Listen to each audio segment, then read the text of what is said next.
Hello दोस्तों, नमस्कार। LP सरकारी जॉब चैनल पर आपका हार्दिक स्वागत और अभिनंदन करता हूं। आपके उज्जवल भविष्य की कामना के साथ इस सेशन का शुरुआत कर रहा हूं। ये सेशन कक्षा 8 सामाजिक विज्ञान का है, हमारा इतिहास और नागरिक शास्त्र का है। पाठ 10 है क्या?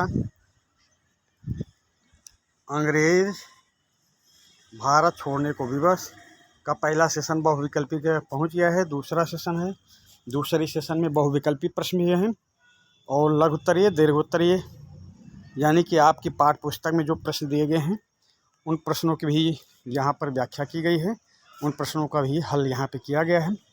तो बहुविकल्पीय प्रश्न जो उसमें रह गए थे वो, और जो आपकी पाठ्य पुस्तक में अभ्यास दिया गया है वो, उन सब प्रश्नों मिलाकर ये दूसरा सेशन है। तो बिना देरी लगाए दूसरे सेशन बहुविकल्पी पे आ जाते हैं। किसने कहा था तुम मुझे खून दो, मैं तुम्हें आज़ादी दूंगा? किसने कहा था तुम मुझे खून दो, मैं तुम्हें आज़ादी दूंगा? सुभाष चंद्र बोस ने कहा था, पंडित जवाहरलाल नेहरू ने कहा था, मोहम्मद अली जिन्ना ने कहा था, या चौधरी रहमत अली ने कहा था? प्रश्न नंबर 1, किसने कहा था तुम मुझे खून दो, मैं तुम्हें आज़ादी दूंगा? सुभाष चंद्र बोस ने, पंडित जवाहरलाल नेहरू ने, मोहम्मद अली जिन्ना ने, या चौधरी रहमत अली ने? तो तुम मुझे खून दो, मैं तुम्हें आज़ादी दूंगा, ये कहने वाले थे सुभाष चंद्र बोस। प्रश्न नंबर 1 का ऑप्शन ए सही उत्तर होगा। प्रश्न नंबर 2 पे आ जाइए। द्वितीय विश्व युद्ध में, प्रश्न को अच्छी तरह समझना भाई, प्रश्न को अच्छी तरह समझ लें। द्वितीय विश्व युद्ध में 1944 के हारने के कारण आज़ाद हिंद फौज का अभियान रुक गया। किसके हारने के कारण भाई? यहाँ पे अगर नहीं समझ में आ रहा है तो 1944 में किसके हारने के कारण, अगर प्रश्न नहीं समझ में आता है तो ऐसा लिख लेना। द्वितीय विश्व युद्ध में 1944 में किसके हारने के कारण, 1944 में किसके हारने के कारण में कर लेना, नहीं समझ में आता तो। द्वितीय विश्व युद्ध में 1944 में किसके हारने के कारण आज़ाद हिंद फौज का अभियान रुक गया था? ब्रिटेन के हारने के कारण, या जर्मनी के हारने के कारण, या जापान के हारने के कारण, या भारत के हारने के कारण? प्रश्न नंबर 2, द्वितीय विश्व युद्ध में 1944 के हारने के 1944 में किसके हारने के कारण आज़ाद हिंद फौज का अभियान रुक गया था? ब्रिटेन, जर्मनी, जापान और भारत?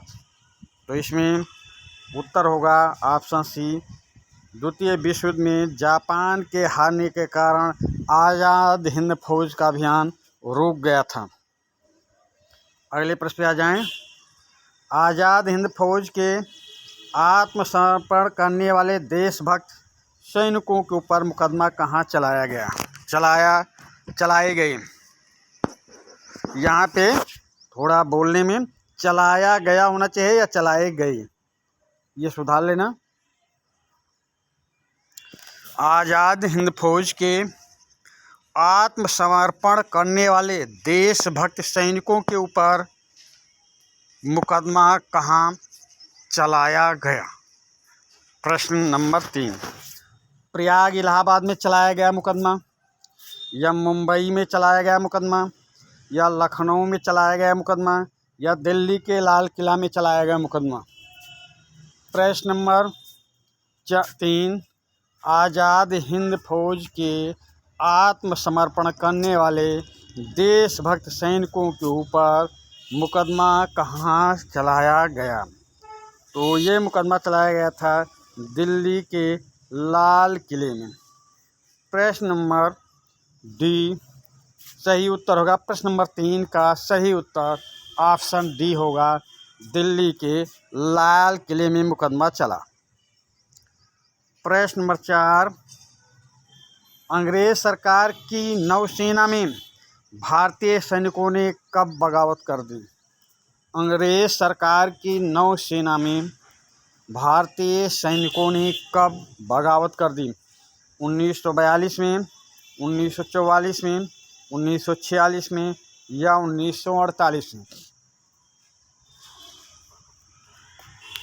प्रश्न नंबर 4, अंग्रेज सरकार की नौसेना में भारतीय सैनिकों ने कब बगावत कर दी?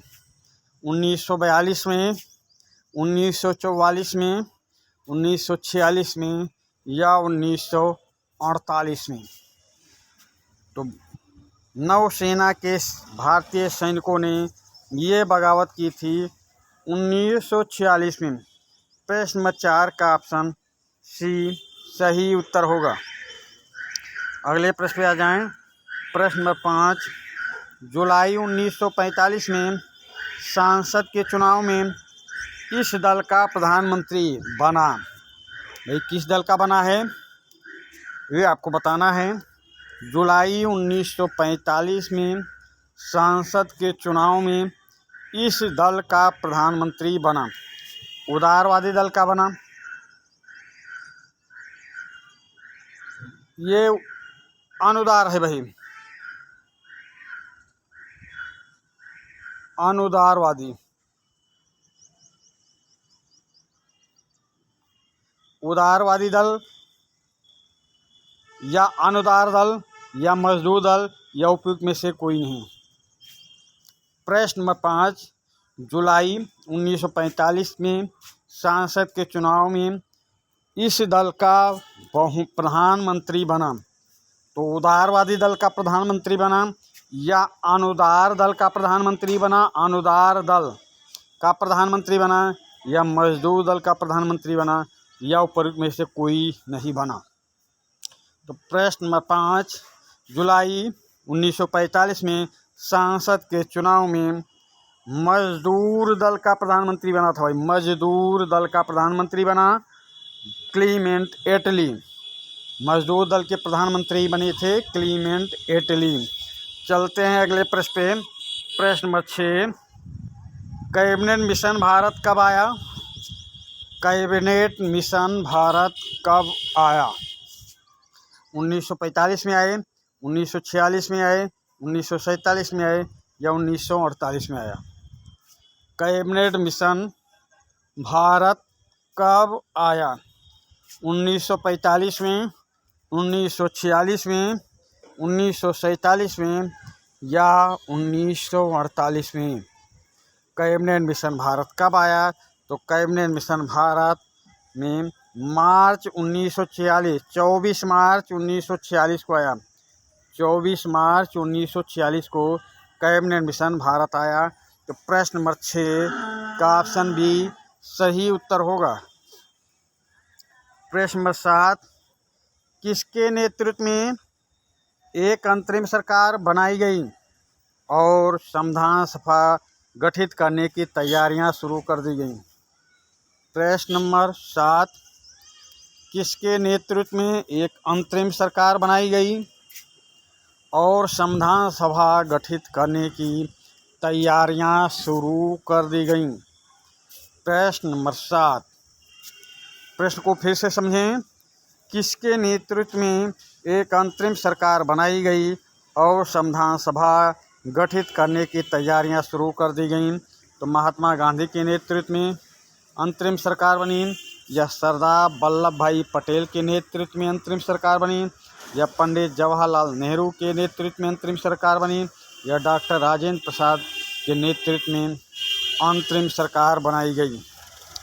प्रश्न नंबर 7, किसके नेतृत्व में अंतरिम सरकार बनाई गई और संविधान सभा गठित करने की तैयारियां शुरू कर दी गईं? तो ये पंडित जवाहरलाल नेहरू के नेतृत्व में अंतरिम सरकार बनी और संविधान सभा गठित करने की तैयारियां शुरू कर दी गईं। प्रश्न नंबर 7 का ऑप्शन सी सही उत्तर होगा। अगले प्रश्न पे आ जाएं। प्रश्न नंबर 8, 1947 में भारत का नया गवर्नर जनरल बनाकर किसे भेजा गया। प्रश्न नंबर 8, 1947 में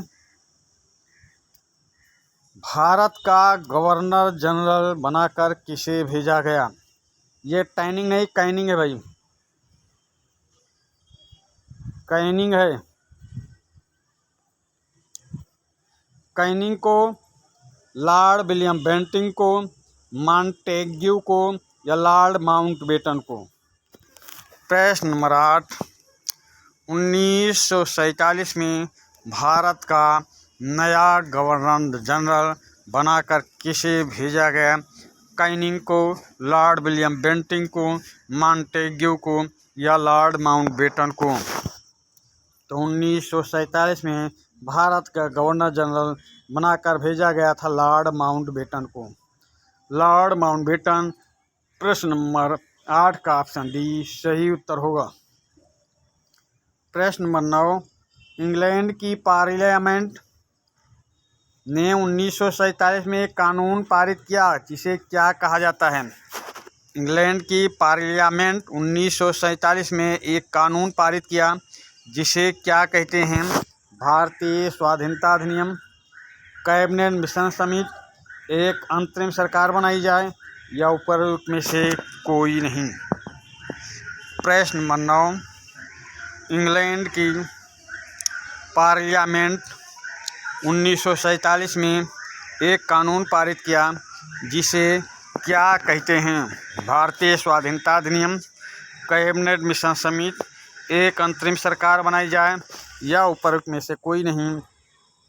तो इंग्लैंड की पार्लियामेंट 1947 में एक कानून पारित किया, वो कानून था भारतीय स्वाधीनता अधिनियम। प्रश्न नंबर 9 का ऑप्शन ए सही उत्तर होगा। प्रश्न नंबर 10 पे आ जाएं। स्वतंत्र भारत का प्रथम गवर्नर जनरल कौन आया। स्वतंत्र भारत का प्रथम गवर्नर जनरल बनकर कौन आया भाई। लॉर्ड क्लाइव आए या वारेन हेस्टिंग्स या लॉर्ड विलियम बेंटिंग या लॉर्ड माउंटबेटन। प्रश्न नंबर 10, स्वतंत्र भारत का प्रथम गवर्नर जनरल बनकर कौन आया। तो लॉर्ड क्लाइव गवर्नर बनकर आए थे। वारेन हेस्टिंग्स बंगाल के गवर्नर जनरल बन के आए थे। लॉर्ड विलियम बेंटिंग भारत के गवर्नर जनरल बन के आए थे। और स्वतंत्र लिखा गया है, स्वतंत्र भारत के गवर्नर जनरल लॉर्ड माउंटबेटन बने थे। तो प्रश्न नंबर 10 का ऑप्शन डी सही उत्तर होगा। प्रश्न नंबर 10 का ऑप्शन डी सही उत्तर है। प्रश्न नंबर 11, अंग्रेजों ने भारत का विभाजन करके एक नया राष्ट्र बनाया, उस राष्ट्र का नाम क्या है। अंग्रेजों ने भारत का विभाजन करके एक नया राष्ट्र बनाया, उस राष्ट्र का नाम क्या है। बांग्लादेश है, बर्मा है, नेपाल है या पाकिस्तान है। प्रश्न नंबर 11, अंग्रेजों ने भारत का विभाजन करके एक नया राष्ट्र बनाया, उस राष्ट्र का नाम क्या है। बांग्लादेश, बर्मा, नेपाल या पाकिस्तान। तो उस देश का नाम क्या है भाई, उस देश का नाम है पाकिस्तान। अंग्रेजों ने भारत के 2 टुकड़े कर दिए, एक भारत और दूसरा पाकिस्तान बन गया। प्रश्न नंबर 11 का ऑप्शन डी सही उत्तर होगा। प्रश्न नंबर 12, प्रश्न को अच्छी तरह समझेंगे, प्रश्न को अच्छी तरह समझेंगे। किसने कहा था मैं अपनी जान की बाजी लगा दूंगा। किसने कहा था मैं अपनी जान की बाजी लगा दूंगा, पर यह नहीं होने दूंगा कि भारत में मुसलमान लोग रेंग कर जिए। रेंग कर जिए, ये जिए हैं भाई, रेंग कर जिए। उन्हें आत्मसम्मान के साथ चलना है। किसने कहा था रेंग कर जी नहीं जिए। किसने कहा था मैं अपनी जान की बाजी लगा दूंगा, ये नहीं होने दूंगा कि भारत में मुसलमान लोग रेंग कर जिए, उन्हें आत्मसम्मान के साथ चलना है। तो ये कहने वाले कौन थे? मोहम्मद अली जिन्ना ने कहा था ऐसा वाक्य, या मौलाना अबुल कलाम आज़ाद ने ऐसा वाक्य कहा था, या सर सैयद अहमद ने ऐसा वाक्य कहा था, या महात्मा गांधी ने ऐसा वाक्य कहा था। प्रश्न नंबर 12, किसने कहा था मैं अपनी जान की बाजी लगा दूंगा, पर यह नहीं होने दूंगा कि भारत में मुसलमान लोग रेंग कर जिए, उन्हें आत्मसम्मान के साथ चलना है?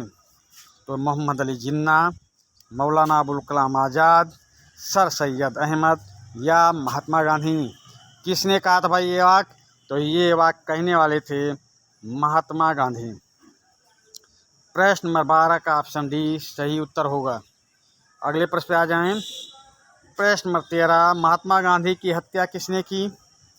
महात्मा गांधी की हत्या किसने की? हत्यारा कौन है? अंग्रेजों ने की, जापानियों ने की, स्वतंत्रता आंदोलनकारियों ने की, या नाथूराम गोडसे ने की? महात्मा गांधी की हत्या किसने की? अंग्रेजों ने, जापानियों ने, स्वतंत्रता आंदोलनकारियों ने, या नाथूराम गोडसे ने? तो महात्मा गांधी की हत्या किया था नाथूराम गोडसे ने। प्रश्न नंबर 13 का ऑप्शन डी सही उत्तर होगा। अगले प्रश्न पे आ जाएं। प्रश्न नंबर 14, महात्मा गांधी जी की गोली मारकर हत्या कब की गई? महात्मा गांधी जी की गोली मारकर हत्या कब की गई? 15 अगस्त 1947 को। भाई 15 अगस्त 1947 को देश आज़ाद हुआ। 26 जनवरी 1950 को संविधान लागू हुआ। 2 अक्टूबर 1869 को महात्मा गांधी का जन्म हुआ। अब आप समझ रहे होंगे कि महात्मा गांधी जी की गोली मारकर हत्या कब की गई थी। तो 30 जनवरी 1948 को। प्रश्न नंबर 14 का ऑप्शन डी सही उत्तर होगा। चलिए भाई अब अभ्यास पे आ जाएं। अभ्यास में पहला प्रश्न है बहुविकल्पी प्रश्न। इसमें 2 प्रश्न दिए गए हैं आपके अभ्यास पाठ पुस्तक में। 2 प्रश्न हैं, दोनों प्रश्न को देखते हैं भाई। भारतीय स्वाधीनता अधिनियम कब पारित हुआ? 1945 में, 1947 में, 1946 में, या 1942 में? भारतीय स्वाधीनता अधिनियम कब पारित हुआ? तो भारतीय स्वाधीनता अधिनियम पारित हुआ था 1947 में। प्रश्न नंबर 1 का ऑप्शन बी सही उत्तर होगा। प्रश्न नंबर 2, फॉरवर्ड ब्लॉक का संबंध किससे है? फॉरवर्ड ब्लॉक का संबंध किससे है? फॉरवर्ड ब्लॉक का संबंध किससे है? राम मनोहर लोहिया से, जयप्रकाश नारायण से, अरुणा असफअली से, या सुभाष चंद्र बोस से? प्रश्न नंबर 2, फॉरवर्ड ब्लॉक का संबंध किससे है? राम मनोहर लोहिया, जयप्रकाश नारायण, अरुणा असफअली, या सुभाष चंद्र बोस से? तो फॉरवर्ड ब्लॉक का संबंध है सुभाष चंद्र बोस से। प्रश्न नंबर 2 का ऑप्शन डी सही उत्तर होगा। अगला प्रश्न क्या है? अति लघु उत्तरीय प्रश्न। दूसरा क्या है? अति लघु उत्तरीय प्रश्न। इसमें अति लघु उत्तरीय में संक्षेप में उत्तर देना है। पहला प्रश्न क्या है? सत्याग्रह करने वाले पहले व्यक्ति कौन थे? सत्याग्रह करने वाले पहले व्यक्ति कौन थे? तो इसका उत्तर होगा सत्याग्रह करने वाले पहले व्यक्ति आचार्य विनोबा भावे थे। आचार्य विनोबा भावे थे। आचार्य विनोबा भावे थे। सत्याग्रह करने वाले पहले व्यक्ति आचार्य विनोबा भावे थे।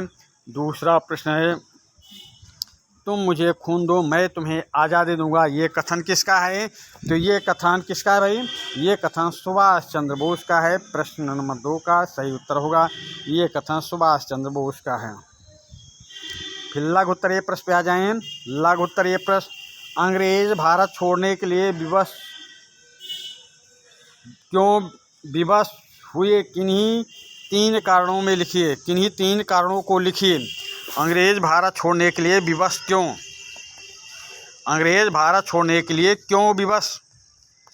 किन्हीं 3 कारणों को लिखिए। विवश हुए, ये हुए हैं। अंग्रेज भारत छोड़ने के लिए क्यों विवश हुए? किन्हीं 3 कारणों को लिखिए। तो चलिए भाई देखते हैं। अंग्रेजों के भारत छोड़ने के 3 प्रमुख कारण निम्न हैं। अंग्रेजों के भारत छोड़ने के 3 प्रमुख कारण निम्न हैं। देखिए पहला कारण क्या है? अमेरिका और रूस यह दोहराते रहे कि द्वितीय विश्व युद्ध स्वतंत्रता और लोकतंत्र की रक्षा के लिए लड़ा जा रहा है। वह नैतिक रूप से भारत की स्वतंत्रता का समर्थन करने को बाध्य थे। दूसरा क्या है? इंग्लैंड में लेबर पार्टी सत्ता में आई। उसने भारत और विश्व की परिस्थितियों को ध्यान में रखकर भारत को स्वतंत्र करने की घोषणा की। तीसरा क्या है? द्वितीय विश्व युद्ध के बाद अंग्रेज़ों की सैन्य शक्ति घट गई।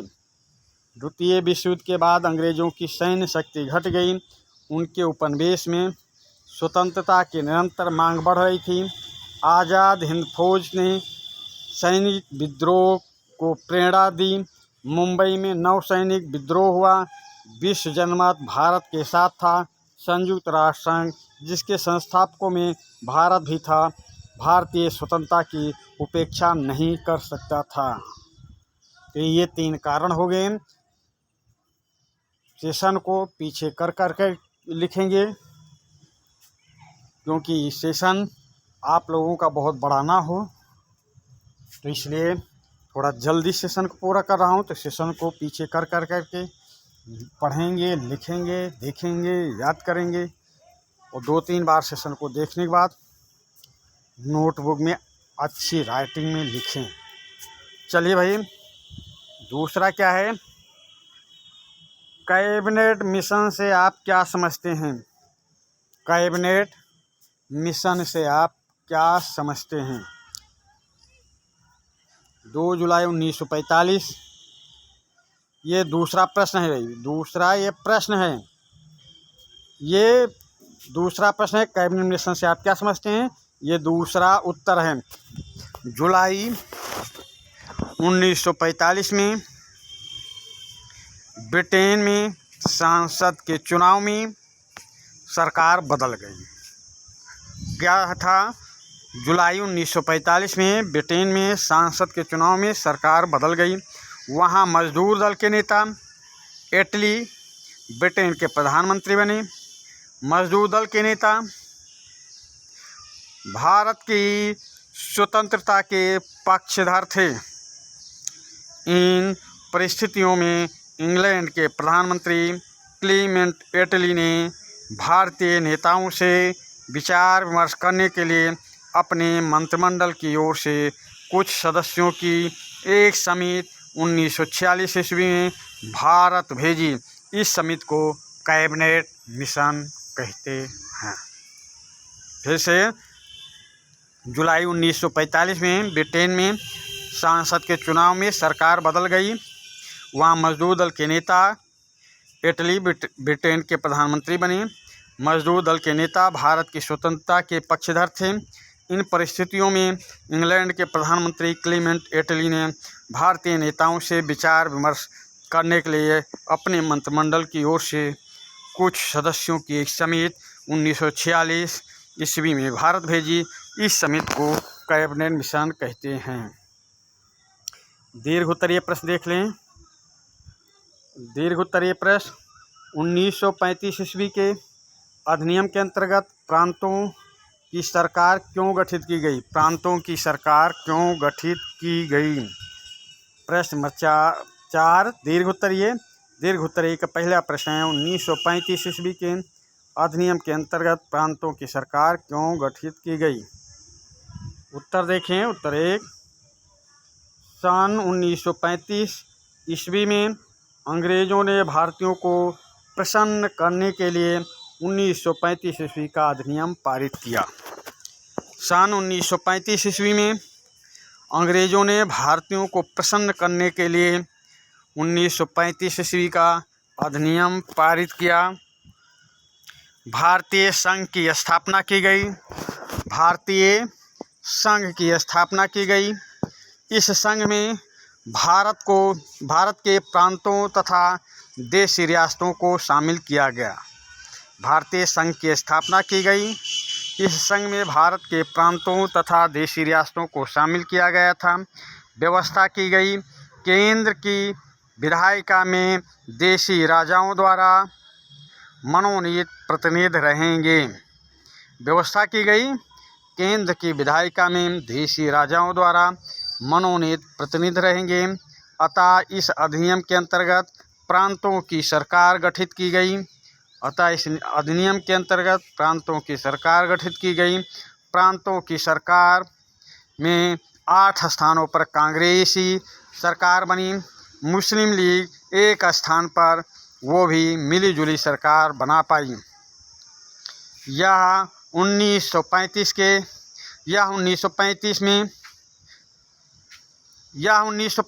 के द्वारा गठित 1935 के द्वारा, भाई ये में नहीं है, 1935 के द्वारा गठित 1937 में सरकार ने अंग्रेज़ों के खिलाफ द्वितीय विश्व युद्ध में समर्थन न देने के एवज में अपने मंत्रिमंडल से इस्तीफा दे दिया और अक्टूबर 1939 में कांग्रेस शासित राज्यों के सभी मंत्रियों ने इस्तीफा दिया और अंग्रेज़ गवर्नमेंट सत्ता में आई और 1940 में व्यक्तिगत सत्याग्रह आंदोलन चालू हुआ।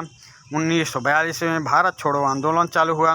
ब्रिटिश गवर्नमेंट भारत को स्वतंत्रता प्रदान करने का विचार करने लगी।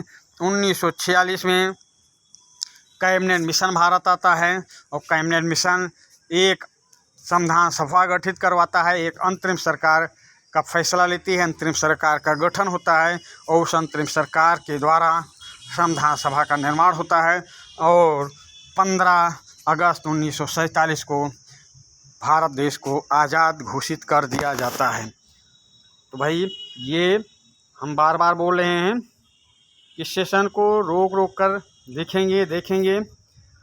सन 1935 ईस्वी में अंग्रेज़ों ने भारतीयों को प्रसन्न करने के लिए 1935 ईस्वी का अधिनियम पारित किया।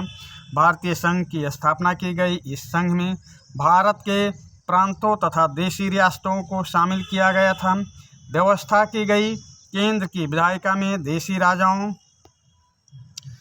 राजाओं द्वारा मनोनीत प्रतिनिधि रहेंगे। अतः इस अधिनियम के अंतर्गत प्रांतों की सरकार गठित की गई। प्रांतों की सरकारों में 8 स्थानों पर कांग्रेसी सरकार बनी। मुस्लिम लीग एक स्थान पर, वो भी मिलीजुली सरकार बना पाई। यह 1935 के द्वारा गठित 1937 में सरकार ने अंग्रेज़ों के खिलाफ द्वितीय विश्व युद्ध में समर्थन न देने के एवज में अपने मंत्रिमंडल से इस्तीफा दे दिया और अक्टूबर 1939 में कांग्रेस शासित राज्यों के सभी मंत्रियों ने इस्तीफा दे दिया और अंग्रेज गवर्नमेंट सत्ता में आई और 1940 में व्यक्तिगत सत्याग्रह आंदोलन चालू हुआ। 1942 में भारत छोड़ो आंदोलन चालू हुआ। ब्रिटिश गवर्नमेंट स्वतंत्रता प्रदान करने का विचार करने लगी। 1946 में कैबिनेट मिशन भारत आता है, वो एक संविधान सभा का चुनाव करवाती है, जिसके तहत एक अंतरिम सरकार का गठन होता है और अंतरिम सरकार संविधान सभा का गठन करती है। भारत का संविधान बन जाता है, भारत के संविधान का निर्माण होता है और 15 अगस्त 1947 को भारत को आज़ादी मिल जाती है। तो चलिए भाई, अब कोशिश किया हूँ कि जितने बहुविकल्पी प्रश्न से बन जाएं उन प्रश्नों को, और जो आपकी पाठ्य पुस्तक में अभ्यास दिया गया है उन प्रश्नों को, ये दीर्घ उत्तरीय प्रश्न देखिए, बीच में 1946 में कैबिनेट छोड़ा इसलिए हूँ कि आप लोग अपना दिमाग लगा के और इसको बड़ा बनाएं। कम से कम 1 पन्ना 2 पेज कम से कम करना है, तो अपना दिमाग लगाकर इसको बड़ा बनाएंगे। मुंह से व्याख्या में मैं बोल दिया हूँ, पर स्क्रीन पे कम रखा हूँ इसलिए कि आप अपना भी दिमाग लगाएं और इस प्रश्न के उत्तर को कम से कम 1 पन्ना यानी 2 पेज करें, 2 पेज लिखें। तो चलिए, इसी के साथ हम आपसे विदा लेते हैं। धन्यवाद।